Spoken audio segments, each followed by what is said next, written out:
Hello YouTube, this is Morgan Airspeed Prime here with my next Korra video. In this one I'm going to be doing an updated version of a video I did about 3 years ago, which is my Legend of Korra Episode Ranking tier list video. So I'm going to be doing an updated version here because my thoughts have changed a little bit since I did that video. But a unique thing I'm also going to be doing here is I'm also going to be including the comics and sort of other material where there's Korra story content and putting that in where I place it, so it's more of a Korra story tier list. So we'll do the episode list first and then we'll add the comic stuff in towards the end.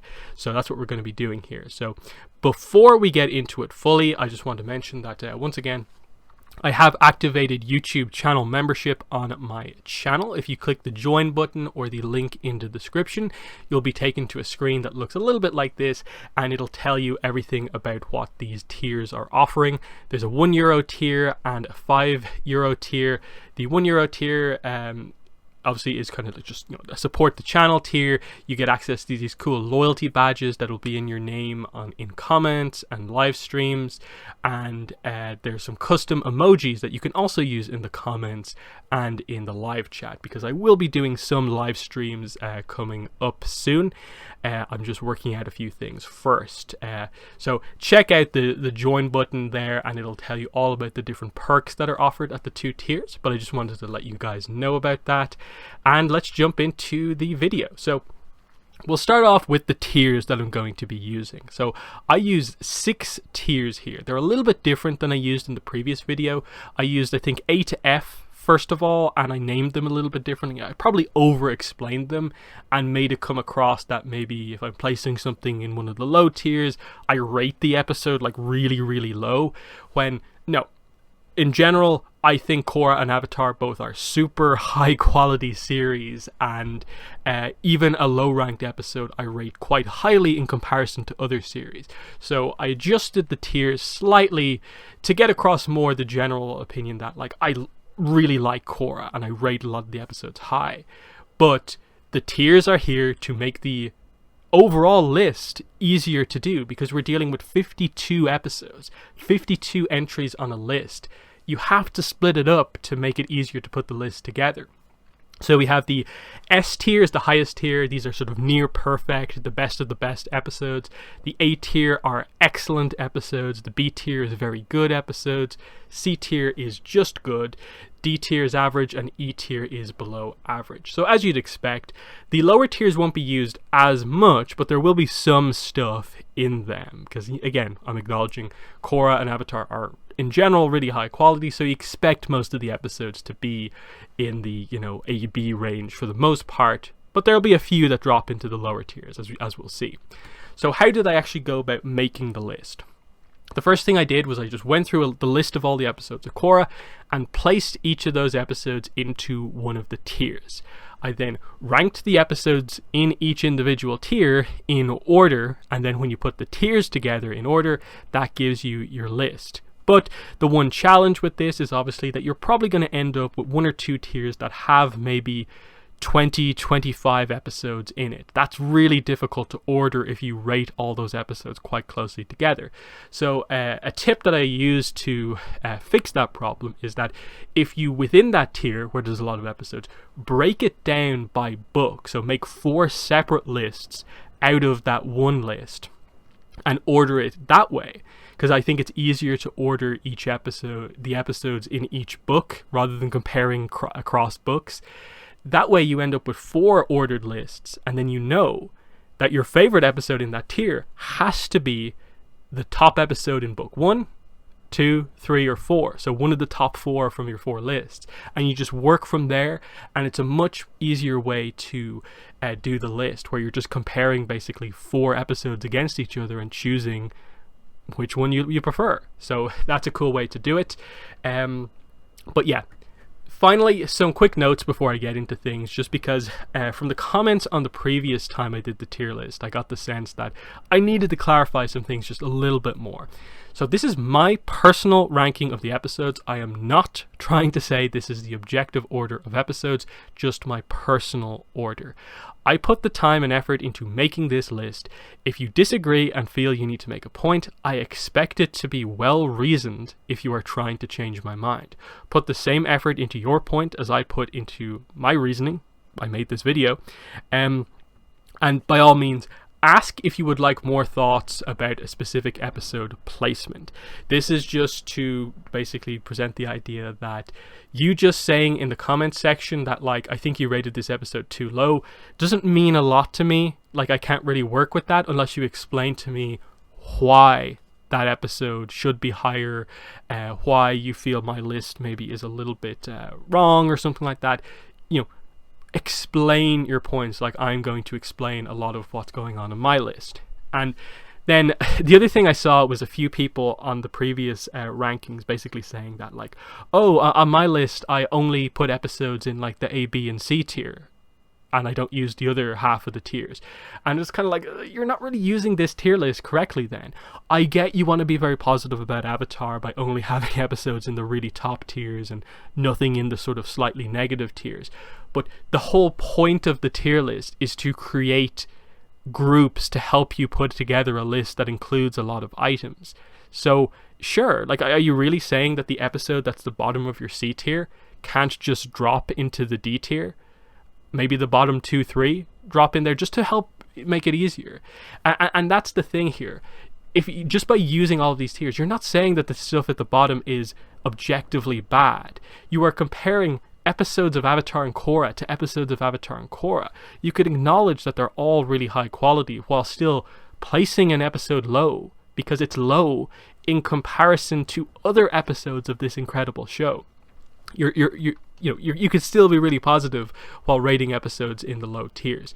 You'll see from my list, I don't place a lot of episodes in the low tiers, but I use them to some degree and to good effect. So that's that. And then the final thing, it's not here on the slide, but I just feel the need to say this. I like book 2. I know that tends to be a controversial thing among the majority of fans, but it's just, before I get into the list and you see that I have certain book 2 episodes rated highly and maybe not a lot of them rated super low, know that I like book 2. It's not me trying to be controversial here for the sake of getting views or anything like that. I have been consistent with the fact that I like book 2 since book 2 aired. And I have videos up on my channel from 2013, podcasts back from when the book aired, videos in the last 8-10 years talking about my order of episodes, reviewing of episodes, and I've always liked book 2. It's not this like hot take thing that I'm saying just to be controversial, just to make that clear. Just because I don't have the same views as most of the fandom does, doesn't mean they're wrong. So let's get into the list. So we'll start from the bottom and we'll go up. So as you can see here, I only have one episode in the bottom tier, in the E tier, and that is K408 Remembrances. And I don't think this is much of a surprise. I think you can make excuses for other episodes why they should also be in this tier, or why Remembrances should maybe be above an episode or two. But really, here is the recap episode of the series that kind of attempts to do a little bit of an Ember Island Players thing, but literally can't and struggles to do what it does do. I think it's not even that effective as a recap episode because the Korra section, I think, is kind of dull and doesn't really hit much of a point. It's just kind of a little bit repetitive when they could have used it to develop, Korra and Asami a little bit more. The Mako section, for some reason, decides to focus almost entirely on romance stuff and lay the blame completely at Mako's feet, ignoring every other aspect of development for the character. So I didn't like that weird focus in the episode. And then the Varric Bolin section is funny, but it's Bolin's had a bit of an arc this book. Can you not recap that to do something with it? I get there's one or two funny moments, but I don't think it's worth, devoting Bolin's recap just to basically hype up Varric a lot, when stuff could have been done with Bolin. I just think, look, there's a reason why this episode is the way it is. The budget cut that happened during book 4, this is the episode that happened because of that. But I still think more could have been done, even acknowledging that budget cut. I just think it has to be the bottom episode because it's not a full episode of Korra. It literally is a recap episode, and it's nowhere near the quality of Ember Island Players. So yeah, there's that. In the tier above that, the D tier, I have 2 episodes, K205 Peacekeepers and K206 The Sting. I think most people acknowledge that these are some of the weakest 2 episodes of book 2, and they're right next to each other, so it keeps like the really poor writing decisions in my mind in book 2 all confined to one specific spot. You can maybe make an argument, should 205 be above 206, but for me, I prefer The Sting over Peacekeepers because I actually do like that it feels unique because it has the sort of Mako detective plot with the triads, and that arc actually pays off quite well in Night of 1,000 Stars.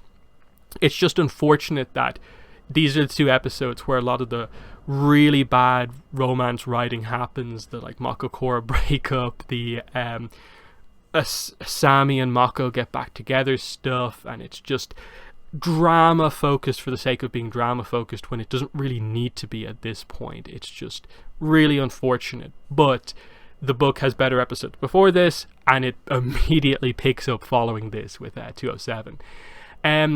Only 3 episodes in the C tier as well, highlighting that again, I don't rate that many episodes of Korra that low, but I think it is important to have that distinction of like, these in my mind are the lower quality episodes of Korra. So the Terror Within reunion and the Earth Queen. The Terror Within, for some reason, is a bit of a controversial pick, but I've talked about this quite a lot. My problem with this episode is that, look, I acknowledge the fight scene is cool, it's long, you get this really interesting sort of battle dynamic, but plot-wise and character-wise, there's not really a lot going on in this episode, because in general, up until right at the end, because of how much they hold back with the Red Lotus, there's not a lot of the plot with the Red Lotus for the first 8 episodes, and this really is very defining of that. They're just here to try and kidnap Korra. You don't know what the reason is just yet, just that they're powerful and cool at fighting. Korra doesn't really know why they're after her. She's taken out for most of this fight, and it's just protect Korra. Eventually they run off, and then it becomes this plot of how did they secretly get into Zaofu, which results in just, oh, it's Ai Wei. And then Ai Wei's killed in the next episode. So it just feels like this episode that could have used its time so much better when this book 3, badly needed to delve into the backstory of the Red Lotus members. And they could have done something interesting with Ai Wei, but again, the second he becomes interesting, revealed to be Red Lotus, he's taken out.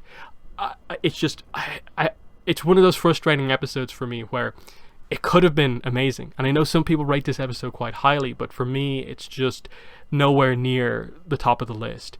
Reunion, similarly, I think some people really like this episode, but for me, it's just lacking because I expect so much more from the reunion of Team Avatar after all these years.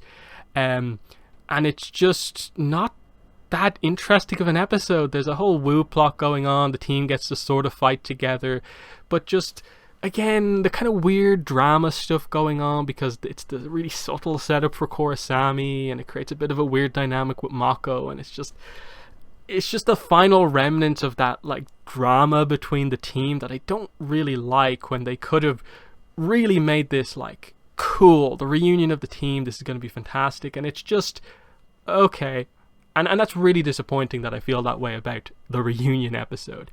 The Earth Queen is just, again, kind of middle of the road.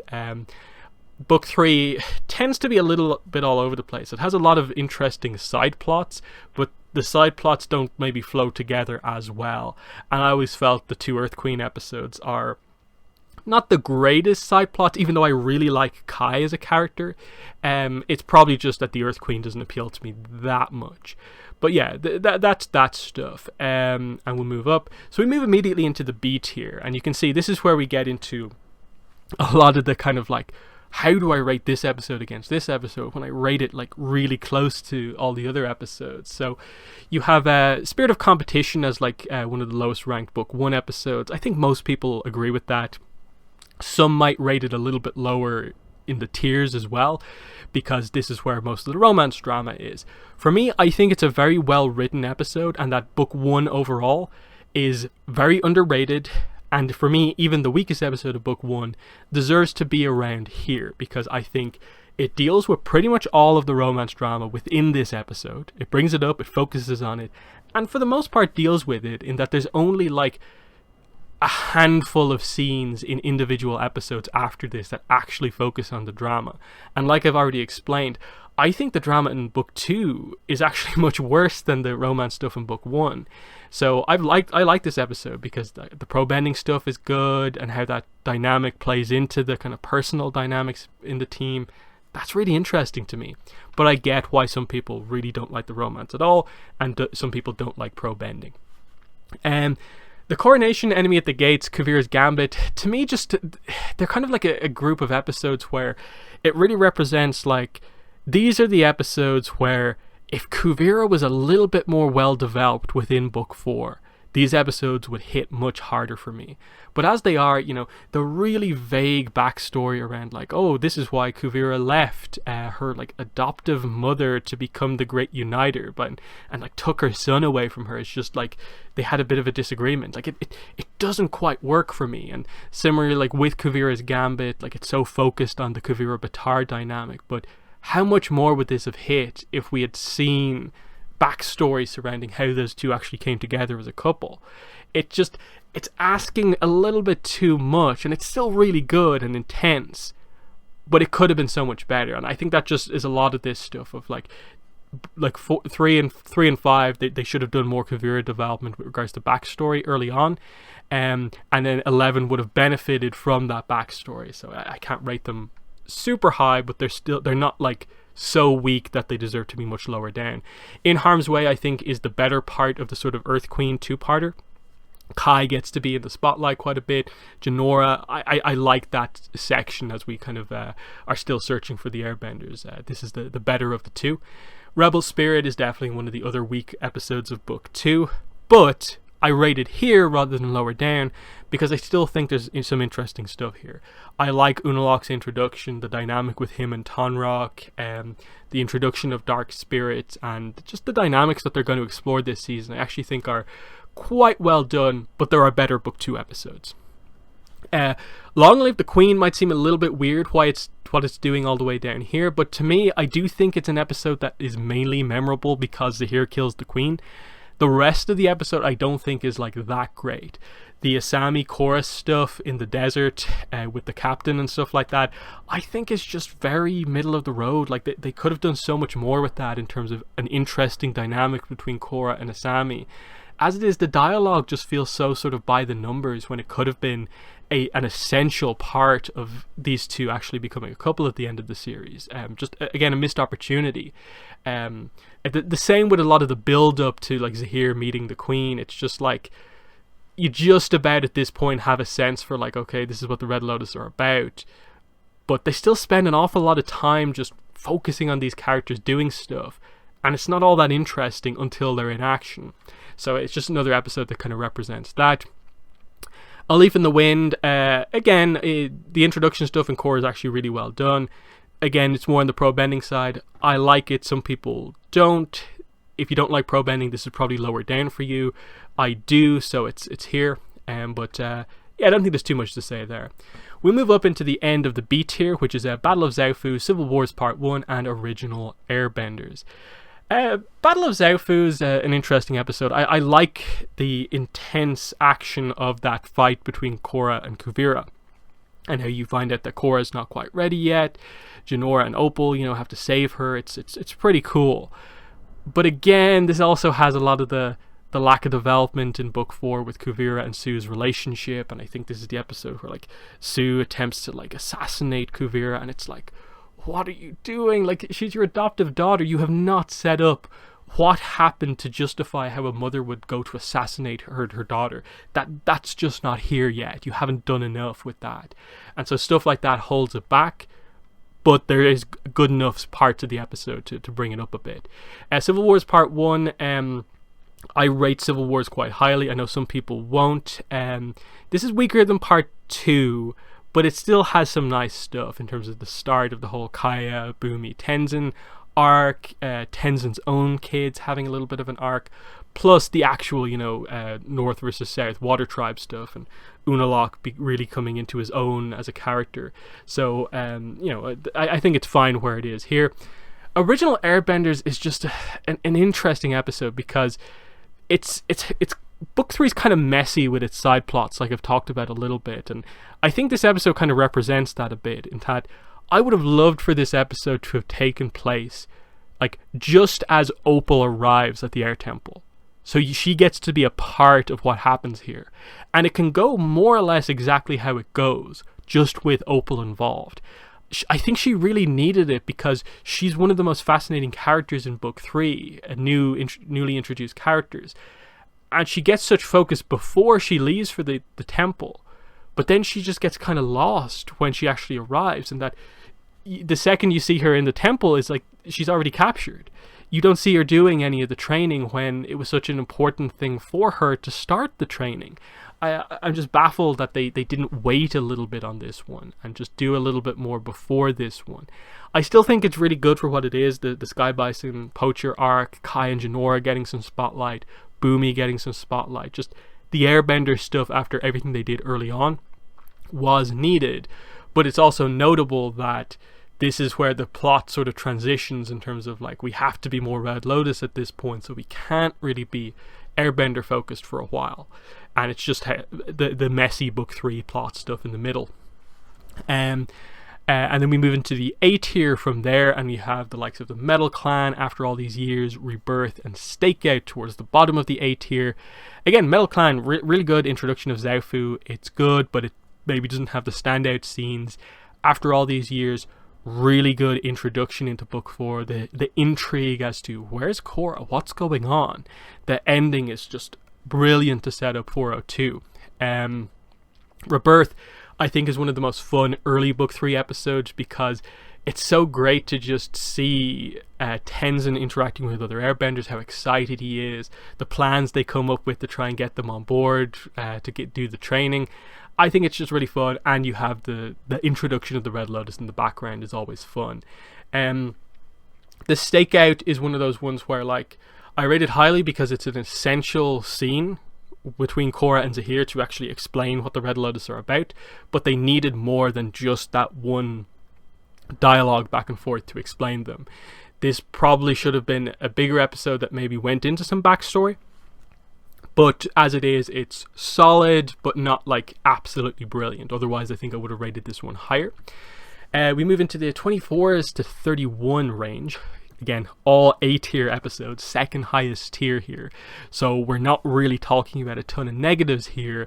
And when it comes down to like differentiating between these episodes, it's so tricky because what you'll notice here from this list is that you've got a lot of the sort of second to last episodes of a season, a part one of a finale type thing, or a finale that didn't quite hit for me or something like that, along with a lot of the stronger middle of book episodes that maybe aren't the absolute best but are still really good. So I like Civil Wars Part 2 a lot.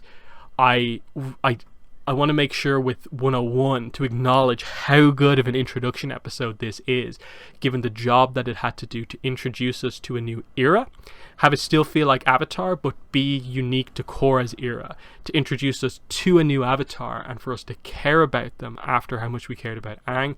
Such a successful episode at introducing all of these new dynamics with Republic City, so it deserves that credit.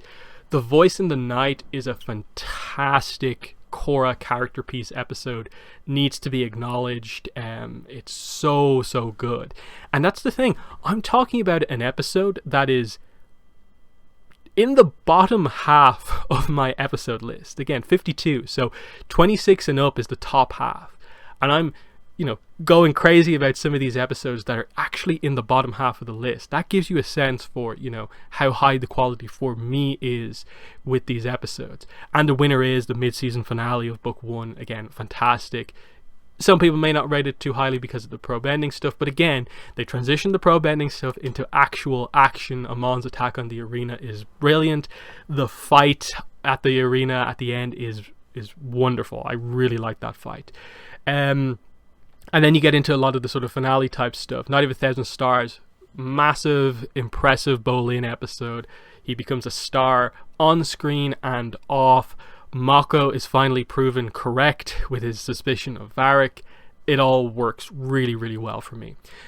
Venom of the Red Lotus is probably one of the episodes I've changed my opinion on like the most since the last one. I had it rated a little bit lower down in the previous video, and I've bumped it up quite a few slots for this one, so it's more in the upper half of the list.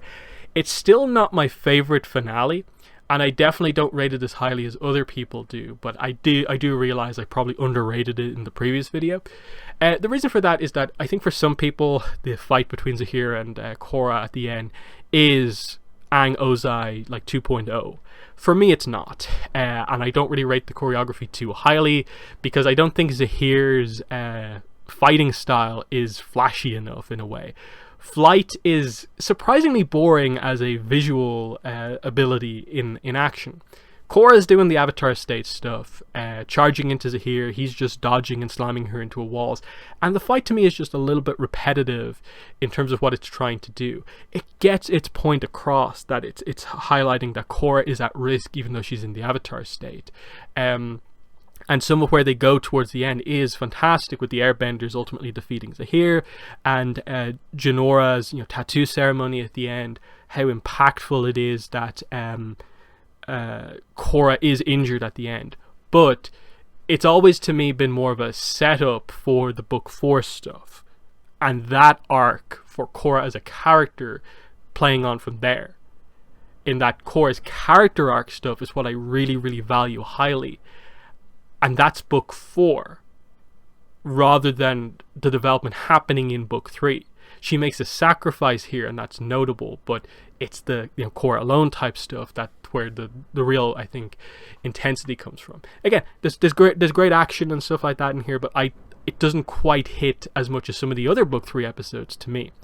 Harmonic Convergence, again, like I love the book 2 finale, so I rate a lot of these episodes quite highly. Harmonic Convergence happening here, the big end of world event about to happen, really, really strong stuff.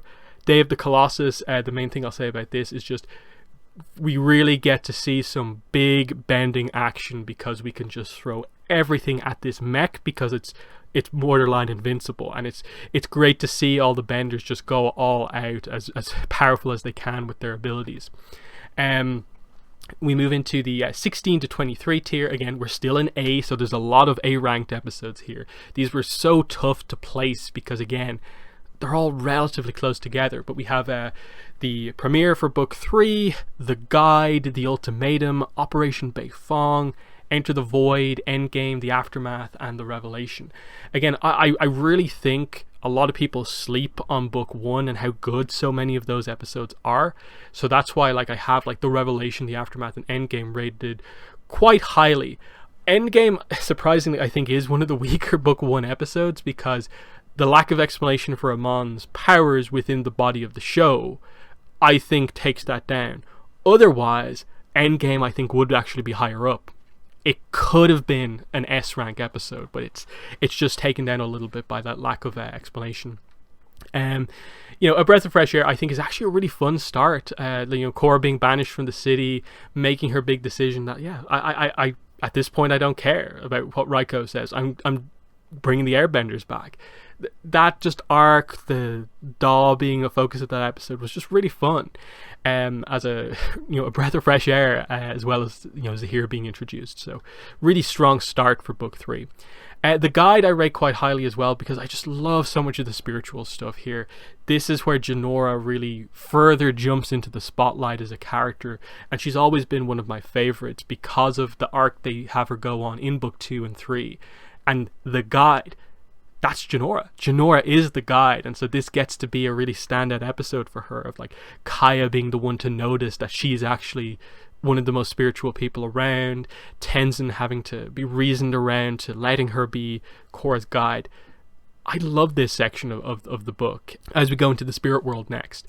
The Ultimatum and Enter the Void. I actually rate these episodes better than Venom of the Red Lotus, because this is where I think more of the other fights happen, and I think they're sort of stronger, like Zahir and Tonrock and Korra on top of the mountain, and stuff like that. More of that happens here, and I rate those fights a little bit better.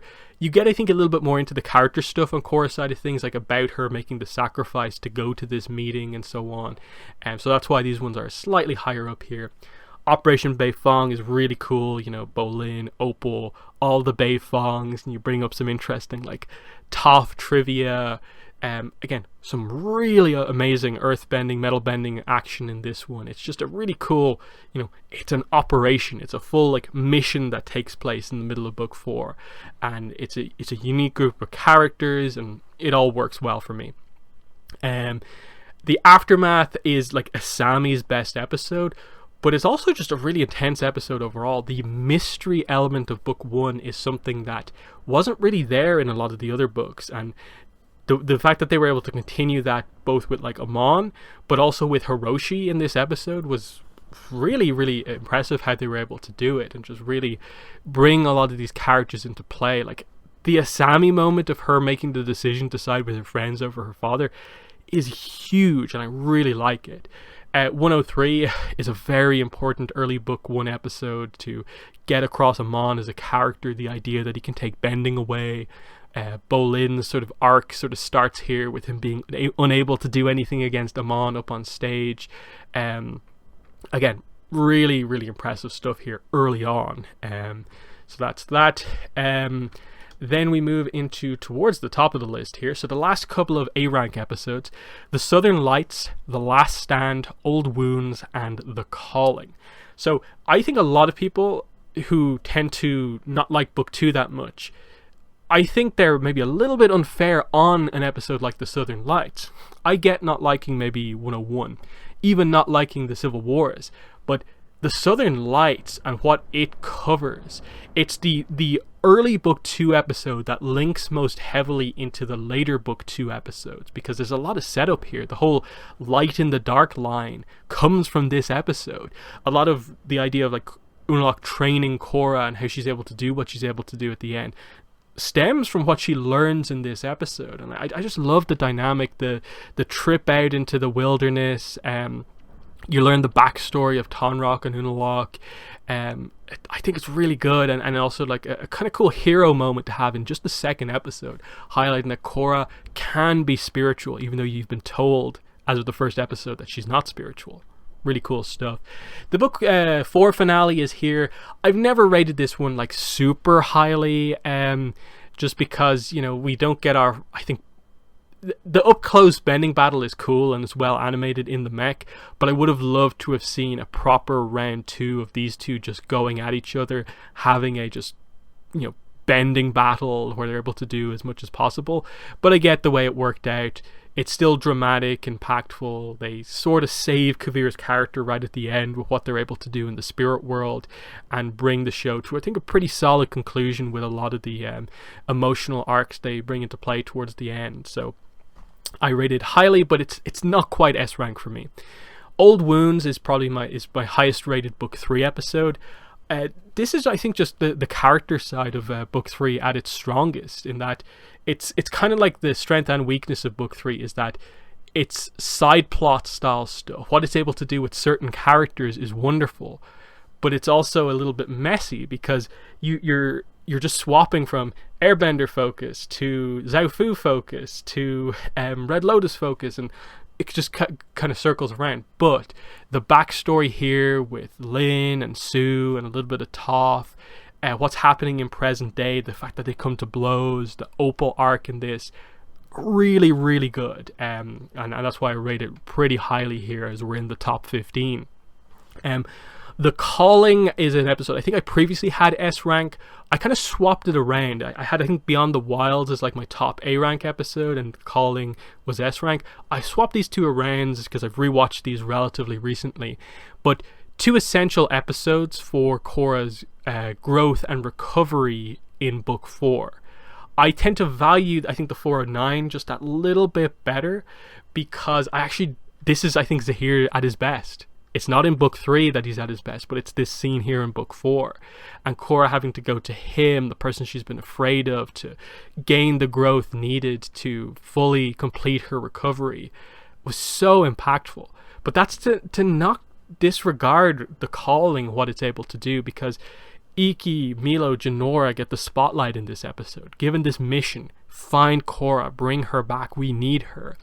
And it's so impactful when they finally do locate her, and the emotion of like finally she reconnects with the people that she cares about, and it's the air kids that she finds first, her siblings to a degree because she's lived with them for so long. That's really impactful to me. Not to mention, just the way they do it, her extracting the metal is a nice emotional, like, major step of the recovery, but not the full recovery. So solid stuff there. And then the moving to the top 10, we have some book 1 episodes: Out of the Past and Turning the Tides. So this to me is book 1 at its finest. This is the section of book 1 where, to me, the fandom has never been at its most hyped as it was during this section. The mysteries, the discussion, the speculation about so much of everything that happened from basically episode 6 onwards. It's just boom, boom, boom, boom, all the way to the finale. And so 9 is our backstory episode. We get to see Aang, Sokka, you get the Yukon backstory. Korra figures out so much of what's going on, but not everything. But just how they link the past and something Aang dealt with but didn't realize would create something for Korra, and this is why he's been trying to contact her. Really clever writing. Turning the Tides, I think, is just a fantastic action episode. The way they incorporate just all these different things of like Amon properly executing his plan fully, Tenzin being put in the leadership position, Pema is of course giving birth in this episode. The Air Kids get their chance to shine and protect their island, protect Lynn's sacrifice at the end. How can you not rate this episode so highly? It's absolutely fantastic. And then we move into the top 8. So we have Darkness Falls, Beginnings Part 1. Of course, you have to have these here. Like, I know a lot of people will have sort of an emotional reaction to 213 because this is the episode where Korra loses the connection to the past lives, and simply because they are gone and have not been restored, there'll be a tendency to maybe dislike this episode. But I don't have a problem with them making that decision. I just think this episode is so fantastic that they committed to end of the world type events, and they have Korra lose the connection to Rava, lose the connection to the past lives, and going into the finale, Korra isn't even fully the Avatar anymore. That's insane that they were able to do something so big and make it work. Again, the big action that you get going on here of like Avatar versus Dark Avatar. You have like Mako and Bolin defending the entrance to the portal. They have their own plot. Tenzin in the spirit world and so on. It's really, really good. Beginnings, like, some people who don't understand continuity don't like Beginnings, but Beginnings is just fantastic. I do rate part 2 much higher than I rate part 1, but part 2 is only good because it has the setup of part 1, and I just love it. The setup of like, the part 1 is basically like the full-on Wan on his own introduction, and Rava's only there at the end. But what really makes Beginnings is when Rava properly gets introduced, I think, and that's kind of the difference between the parts for me. Just the new art style they have is wonderful, and Wan is such a memorable character. They got the first Avatar so right with all of the details. A New Spiritual Age, again, is another fantastic episode. Obviously memorable because you get to see little Korra again. Iroh makes his big return. It's our greatest insight into just the spirit world, full stop. And it's so beautiful throughout the whole episode, the way it works. Jinora gets to be in the spotlight. Wan Shi Tong returns. And it is the setup ahead of the 4-part finale of Book 2. So it does exactly what it needs to do. Then we get into the top 5 here. Skeletons in the Closet. What an episode. The first ever Korra episode title we ever heard about. And it's a super memorable episode. This backstory for Yukon, Tarlok, and Noatok is just wonderful. And the rest of the episode is good as well. Like Korra and Mako, sneaking in, and some of the action stuff that happens at the start with like Iroh and so on. It's really strong, but the last third of the episode, which they devote basically entirely to this backstory, change your perceptions on the book fully. The music is beautiful. The way they tell this story of just, this is how a bender grows to hate bending, when his family life is torn apart by his father because his father's just obsessed with getting revenge on what happened to him.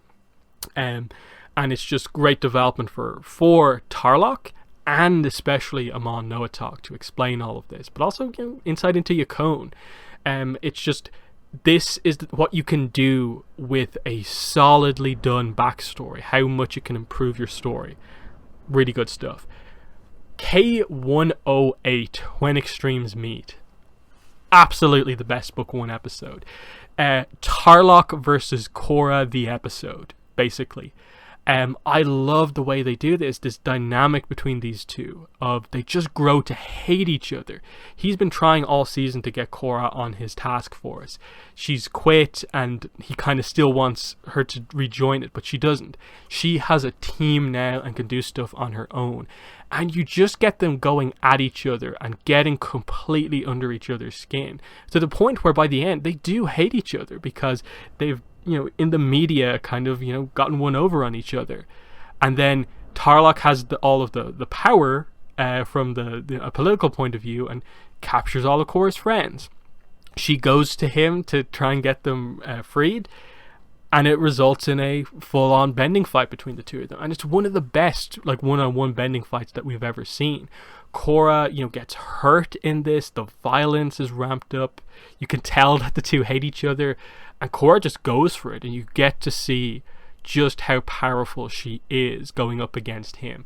And then, arguably one of the most shocking moments, Tarlok revealing that he can bloodbend, and not only that he can bloodbend, but bloodbend without the use of the full moon.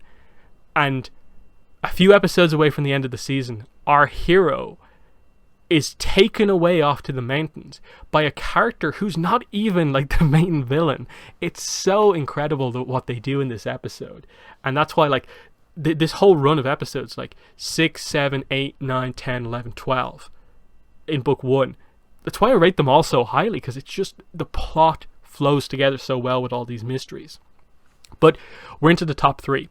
At number 3, K402, Korra Alone. I think pretty much everyone has this in their top 3. Some might have it 1, some might have it 2. I have it 3. It's just a great character piece. Some of the best that we've ever seen in Avatar. There was a need to do this after 401 and the finale for book 3. And they do it so well at just explaining the impact of Korra being out of action and how it has on her. For such an active character usually, for her to have to take this time to recover, and how she's kind of unable to accept it for a lot of it. And you see her frustration, and she kind of lashes out at kind of Katara a little bit, but Katara helps her through it, and she gets her physical recovery going. I love how they do the firebending test from the first episode again, but she fails it this time. And then, the mystery about the little bit you saw of her in 401, they catch you up with that. And you can tell, okay, here she is, afraid of what happened to her, nearly being killed at the end of the last book. That's what she's running from. But over the course of this episode, the big thing they hit on is that it's this weird combination of, she so badly wants to be the Avatar again, but if she does become the Avatar again, she might get hurt again. And it's that really great depth that is added to it. At number 2, K214, Light in the Dark. Many people will disagree with me rating this too highly, but I personally love this episode because I rate Korra's development in book 2 super highly.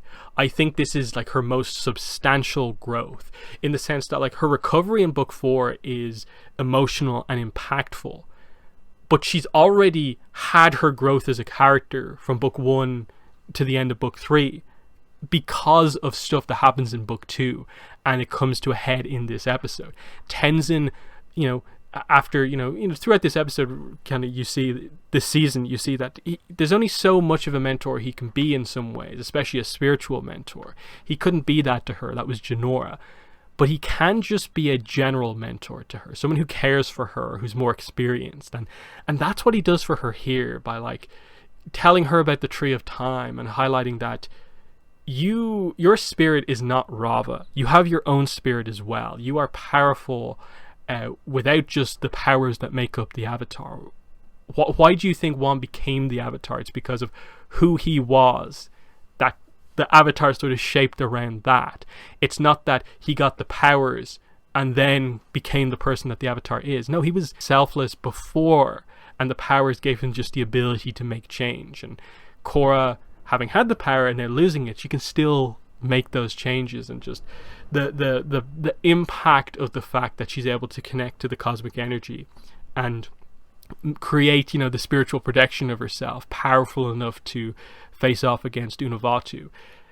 I really like that, and it always frustrates me so much when I see people say that like that's one of their like most hated parts of Korra Book 2, the big giant battle, and it's like, are you ignoring the fact that like Koizilla was a thing in Book 1?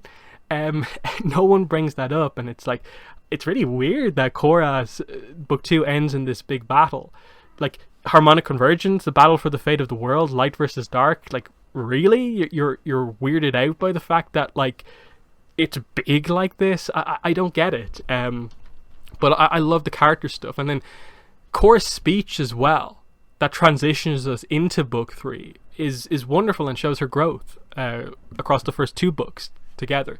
And then I don't think I need to say too much about Book 208, Beginnings Part 2. It's just everything I like in Avatar. They get the lore right, the details right, and that's one thing. The technical aspect of this episode, explaining the origin of the Avatar, the Rava-Vatu dynamic, how the spirit world works and stuff like that, is fantastic. But the fact that they nail and get perfectly right this sort of emotional arc of the first Avatar coming into being, and it being this idea of Wan, the person, being fit to be the Avatar before he ever gets the powers of the Avatar, and then he learns the 4 elements sort of separately and is able to swap between them, but it's at harmonic convergence, that's when he joins with Rava and he properly becomes the 4 element bender, and the Avatar state is available. And the emotional stuff around the ending as well, how they do the transition into the second Avatar, we'll be together for all of your lifetimes, that hits so well. And for probably the biggest thing that they probably will ever have to tackle in Avatar, in a way, the origin story of how the Avatar came into being, they got it right 100%. So there's my list explained. So here's the breakdown of the ranks and books, and as you can see here, kind of reading it down, you can see Book 1, 4 S rank episodes, 6 A rank episodes, 2 B rank episodes, none in C, D, and E. Really high quality, just the fact that everything's in the top half, and it's leaning more towards the high quality tier. Again, it always amazes me that a lot of people just don't give Book 1 the credit it deserves. Book 2, lots of S rank episodes, decent amount of A rank episodes, 2 B ranks, but it's maybe a little bit let down by the fact that, for me, there's 2 D rank episodes, but it doesn't have any E rank episodes. Book 3 has no S rank episodes, but there is 8 A rank episodes. And I think this is where people a lot of times get me wrong on how I feel about Book 3. I don't hate Book 3, in that I'll always make the point that, even though I'll always say, Book 2 is my favourite book of Korra and Book 3 is my least favourite book of Korra, I still probably rate Book 3 higher, much higher, than most people who don't like Book 2 would rate Book 2. Like that's the point that I'm making here, is that look at the amount of episodes I rank in the second highest tier. 8 episodes out of 13. Which are basically episodes that are like 1 or 2 little things off being nearly perfect episodes in S rank. Like, book 3 is close to being absolutely fantastic for me. And it has like 3 B rank episodes and then 2 C rank episodes, which kind of bring it down a little bit. But it's very kind of middle, more leaning towards the good tier. I don't rate it really, really badly. Book 4 is kind of where things are a little all over the place. I do think book 4 is kind of messy in terms of the quality. Like 2 S rank episodes, including like one of my absolute favorite episodes, 5 A rank episodes, 4 B rank episodes, but then 1 C rank episode and the real outlier, the only E rank episode in book 4. That's what brings book 4 down for me, unfortunately. So let's move on to the other stuff. So the extra stuff we're going to be adding into the list is going to be the 2 Korra comics, which are Turf Wars and Runes of the Empire. They're full 3-part comic series. We're also going to be adding in the 2 free comic book day Korra comics, Friends for Life and Lost Pets. And then the only other 2 pieces of story material we have are Republic City Hustle and the Legend of Korra video game, which has its own story. So here's how I rank this stuff. Runes of the Empire is definitely top of the list. 2nd is Friends for Life. 3 is Turf Wars. 4 is Republic City Hustle. 5 is the Korra video game. And 6 is Lost Pets. And there's the rank that I give them. So that's just separately. Now let's try and figure out roughly where we would place each of these items on the 52 tier list. So starting from the bottom up, I'd say Lost Pets is definitely the weakest Avatar, Korra story content that we have. It's just such an inconsequential story, and it's incredible how they went from the Friends for Life story being really, really interesting and like kind of essential reading, to the 2nd free comic book just being like completely throwaway. Like, you don't really need to read it. So I'd rate that below Remembrances. The Korra video game, again, has so much potential. Houndoom is a really interesting character, but the game just does not focus on its story enough. And it brings up a few complicated points if you really delve into it, but none of it's explained. And so I can't rate this any higher than just being, it's above Remembrances because at least it's a story and it's not just a recap. But it doesn't do much more than that, unfortunately, for me. Republic City Hustle, again, is C rank, and again, they could have gone more into it, really fleshed out their brother's backstory a little bit more. There's much more to cover, but this section I think is still good. It's important. I give it the C rank, but I probably put it sort of like bottom of the C rank. Maybe I'm being a little bit harsh there, and it could be a little bit further up. But I think it really is either going to come just after Earth Queen or just above Earth Queen. Turf Wars I don't rate particularly highly. I thought it wasn't the best choice of story for the first Korra comic. I'm going to rate it here in or around Reunion, because I feel I feel very similarly about Turf Wars to the way I feel about Reunion. It's got that same awkwardness around like Mako and like Asami and Korra that Reunion has. That aspect of the drama between the main characters that I don't really like, while also dealing with a plot that I don't think is as interesting as it could be. I think they're just kind of similar, exactly how I feel about them. There are good elements of Turf Wars in that I like the Zhu Li plot, but it doesn't quite bring it up enough for me. Again, Turf Wars is kind of weird because we're discussing stuff that is greatly differs in length, in that we have like a 10-page comic, a kind of couple of minute long web series versus like a 200 plus page comic. It's kind of tricky to rate, but I don't rate Turf Wars above that many episodes is what I'd say here, and I think that's pretty fair. Next, I'm going to place Friends for Life, which is my 2nd highest thing, in or around here, in the B rank tier, and I'm going to put it in or around Rebel Spirit in Harm's Way, mainly just for the point that Friends for Life is only like a 10-11 page story. It's important, it's the backstory of how Korra and Naga met for the first time, but because it's relatively short, I can't quite rate it super highly, but I'll still put it ahead of some of this maybe less developed stuff, some of these episodes. And I think it's like in or around Rebel Spirit, in or around the 40 mark, feels about right, because I do value Korra's connection with with Naga quite highly, and the fact that there's a nice little bit of Katara in there, Tonraq and Senna are in there for a little bit. I really like this story. I think I'd love to see more short stories along the lines of this than anything else. So I think that's fair enough. I'd feel a bit weird placing something like that much higher up. Ruins of the Empire, though, I do rate as A rank, and I think it's important enough of a story because, again, I was criticizing some of the Book 4 episodes during the list for the lack of development for Kuvira. This book gives us some of that development we didn't get in the series. Is it perfect? No, but it attempts to me to fix some of the problems of Book 4 and deals with a lot of it quite well. So I ultimately feel like I have to put it like somewhere in this range, like in or around the sort of 20 style area. I can maybe see a case for like placing it like more like in or around the 30s, which I think we're still in the A rank tier. Again, a lot of the A rank stuff is very close together, but to me that feels right, in that like the Ruins of the Empire, like it has really, really important stuff going on in it. Because I like the Wu arc in Ruins of the Empire as well, with the decision he makes about what to do with the elections and so on. I think Guan is a pretty strong, decent villain for the comics.